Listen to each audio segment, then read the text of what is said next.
बोलिए लक्ष्मी नारायण भगवान की जय। बोल कृष्ण कन्हैया लाल की जय। हम पढ़ रहे हैं श्रीमद् भागवत गीता का महात्म और हम पढ़ेंगे श्रीमद् भागवत गीता के 17वें अध्याय का महात्म। अगर आपने बाकी सभी अध्याय के महात्म अभी तक नहीं सुने हैं तो आप हमारे चैनल पर जाकर देख सकते हैं, लिंक डिस्क्रिप्शन में है। तो आइए शुरू करते हैं 17वें अध्याय का महात्म। उससे पहले अगर आप चैनल पर न्यू हैं तो प्लीज़ चैनल को सब्सक्राइब कीजिए। बोलिए शंकर भगवान की जय। श्री महादेव जी कहते हैं, पार्वती 16वें अध्याय का महात्म बतलाया गया। अब 17वें अध्याय की अनंत महिमा श्रवण करो। राजा खड़गबाहु के पुत्र का दुशासन नामक एक नौकर था। वह बड़ी खोटी बुद्धि का मनुष्य था।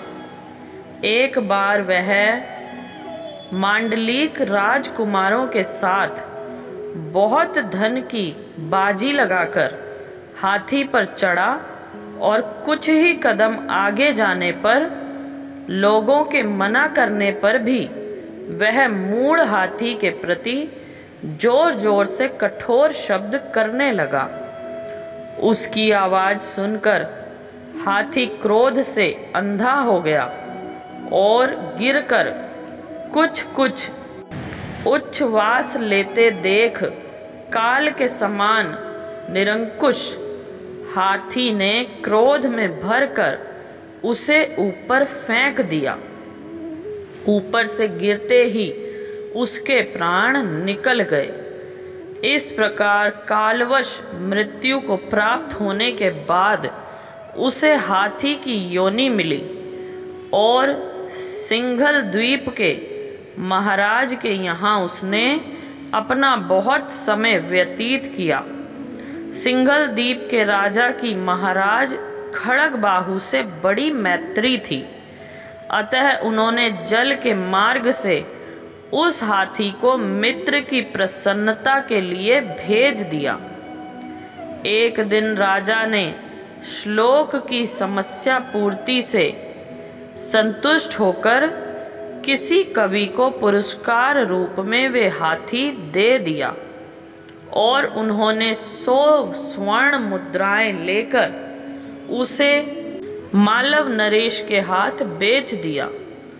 कुछ काल व्यतीत होने पर वह हाथी यत्न पूर्वक पालित होने पर भी असाध्य ज्वर से ग्रस्त होकर मरणासन्न हो गया। हाथी वालों ने जब उसे ऐसी शोचनीय अवस्था में देखा तो राजा के पास जाकर हाथी के हित के लिए शीघ्र ही सारा हाल कह सुनाया। महाराज, आपका हाथी अस्वस्थ जान पड़ता है। उसका खाना पीना और सोना सब छूट गया है।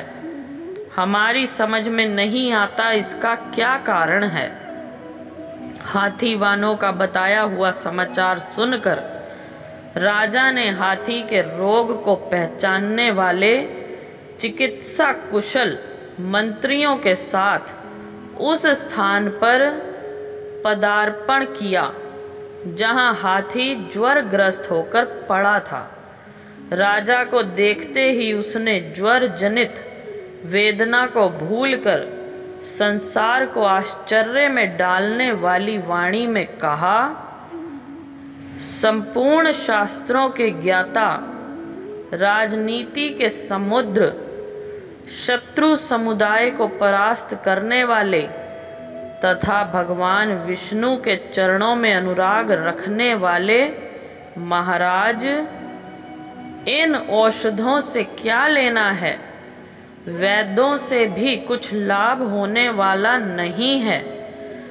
दान और जप से भी क्या सिद्ध होगा। आप कृपा करके गीता के 17वें अध्याय का पाठ करने वाले किसी ब्राह्मण को बुलवाइए। हाथी के कथन अनुसार राजा ने सब कुछ वैसा ही किया।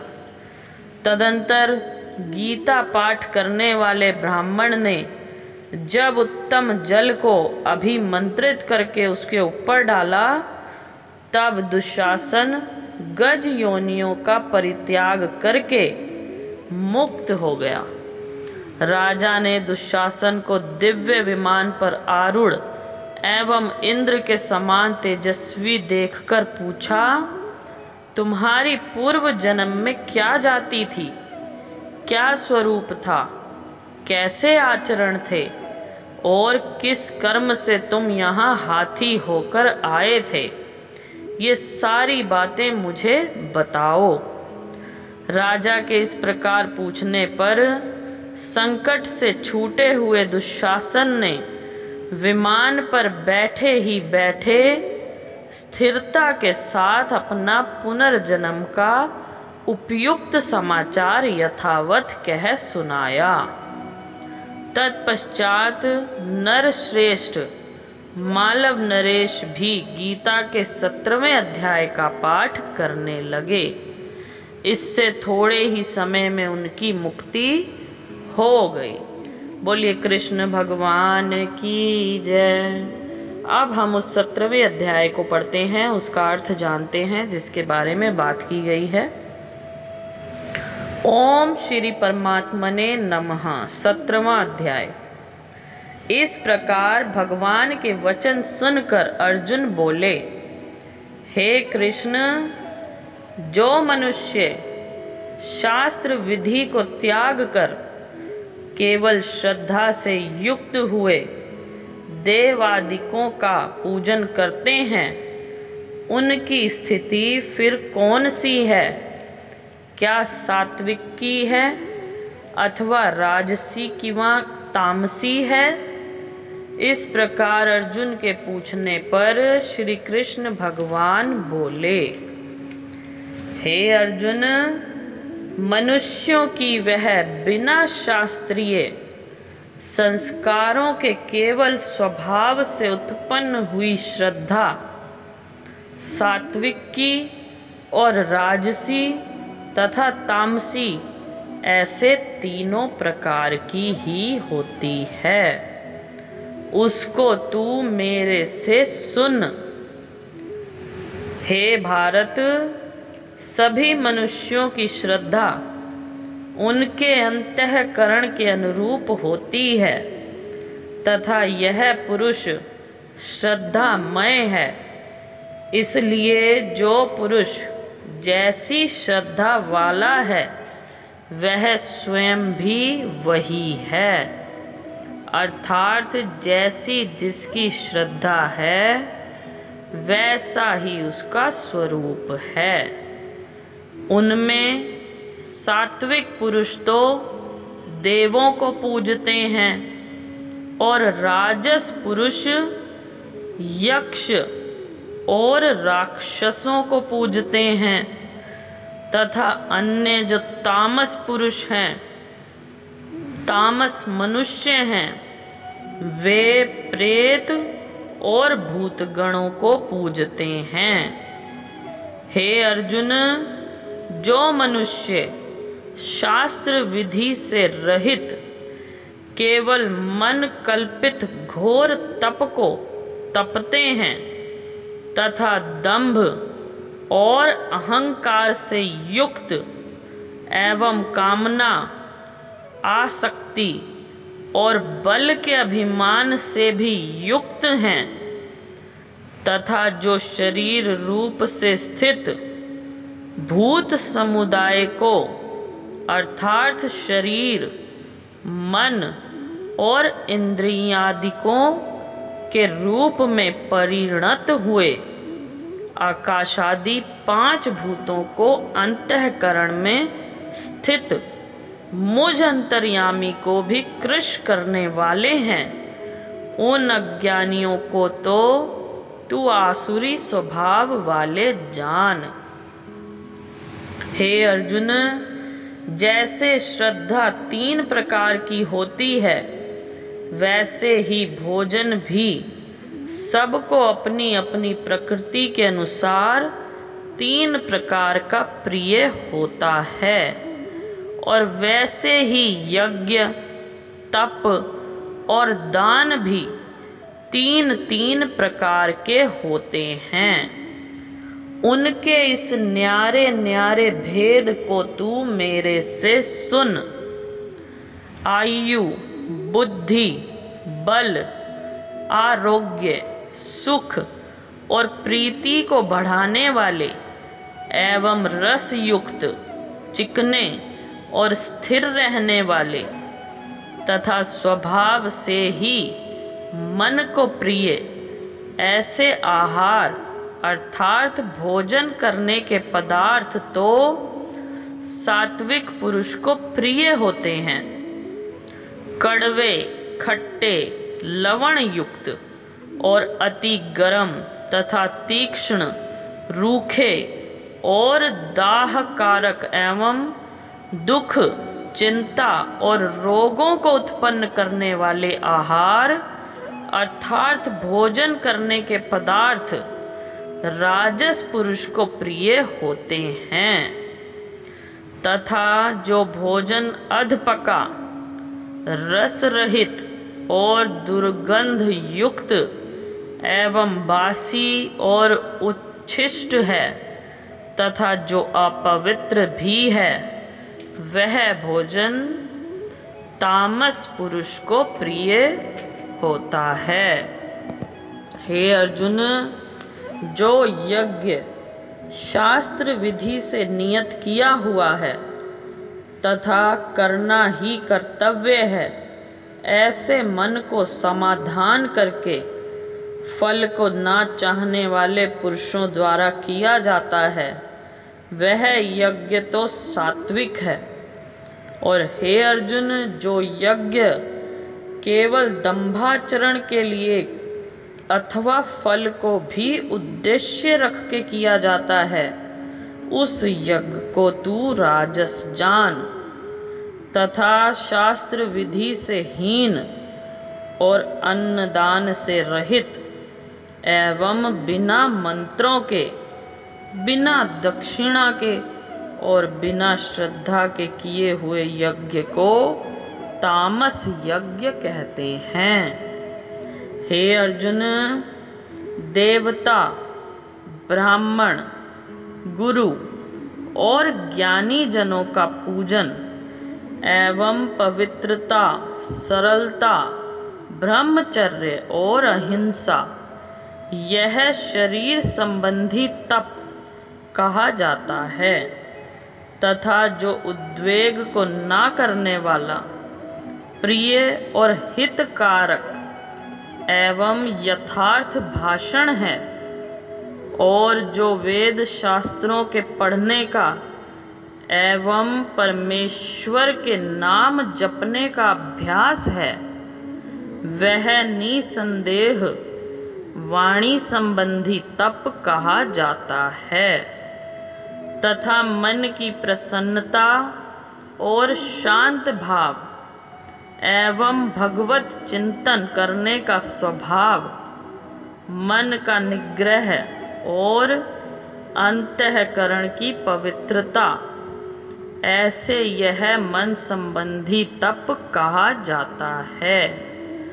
परंतु हे अर्जुन, फल को ना चाहने वाले निष्कामी योगी पुरुषों द्वारा परम श्रद्धा से किए हुए उस पूर्वोक्त 3 प्रकार के तप को सात्विक कहते हैं, और जो तप सत्कार, मान और पूजा के लिए अथवा केवल पाखंड से ही किया जाता है, वह अनिश्चित और क्षणिक फल वाला तप यहाँ राजस कहा गया है। जो तप मूढ़ता पूर्वक हठ से मन, वाणी और शरीर की पीड़ा के सहित अथवा दूसरे का अनिष्ट करने के लिए किया जाता है, वह तप तामस कहा गया है। और हे अर्जुन, दान देना ही कर्तव्य है, ऐसे भाव से जो दान देश, काल और पात्र को प्राप्त होने पर प्रत्युपकार न करने वाले के लिए दिया जाता है, वह दान तो सात्विक कहा गया है। और जो दान कलेश पूर्वक तथा प्रत्युपकार के प्रयोजन से अर्थात बदले में अपना सांसारिक कार्य सिद्ध करने की आशा से अथवा फल उद्देश्य रखकर फिर दिया जाता है, वह दान राजस कहा गया है। और जो दान बिना सत्कार किए अथवा तिरस्कार पूर्वक अयोग्य देश काल में कुपात्रों के लिए अर्थात मद मांसादि अभक्ष्य वस्तुओं के खाने वालों एवं चोरी जारी आदि नीच कर्म करने वालों के लिए दिया जाता है, वह दान तामस कहा गया है। हे अर्जुन, ओम तत्सत ऐसे यह 3 प्रकार का सच्चिदानंद घन ब्रह्म का नाम कहा है। उसी से सृष्टि के आदि काल में ब्राह्मण और वेद तथा यज्ञादिक रचे गए हैं।